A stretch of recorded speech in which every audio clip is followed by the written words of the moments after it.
Здравствуйте, с вами ваш электрик Владимир.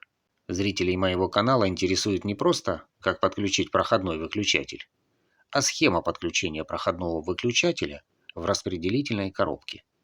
Сейчас покажу. Итак, схема подключения проходного выключателя. В распределительную коробку обязательно приходит кабель от светильника. С другой стороны заходит кабель питания 230 вольт. Каждый кабель имеет 3 жилы. Первым делом подключим провод заземления к светильнику. Дальше подключим нулевой провод к лампе светильника. Таким образом, 0 на лампу поступает всегда, независимо от того, включена лампа или нет. Остался незадействованным провод фазы. Если прямо подать фазу на лампу, она включится. Если подать фазу через простой выключатель, то лампу можно включать и выключать.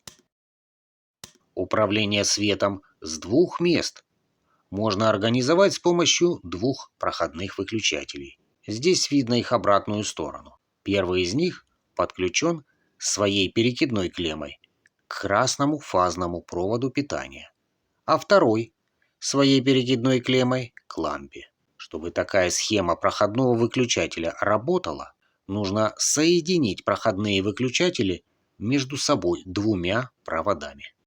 Как же работает такое управление светом с двух мест? Как я уже сказал, защитное заземление и рабочий ноль подаются прямо на светильник через распределительную коробку. Фаза питания подается на входную клемму первого проходного выключателя. В зависимости от того, в каком положении находится перекидной контакт, эта фаза поступает на второй проходной переключатель либо по желто-зеленому, либо по синему проводу. Если контакт второго проходного выключателя соединен с фазой, то она поступает далее на лампу, а лампа светится.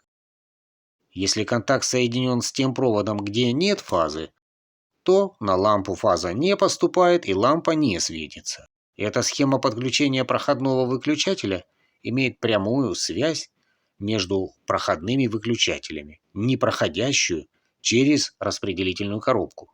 Но на практике часто оба провода, соединяющие проходные выключатели, проходят через коробку. Как видите, такая схема подключения проходного выключателя ничем, кроме местоположения проводов, не отличается от предыдущей. Однако она более практична в монтаже. Каждый проходной переключатель имеет свой трехжильный кабель, которым он соединен с коробкой. И если первоначально синий провод был единым куском, то теперь он имеет соединение в коробке.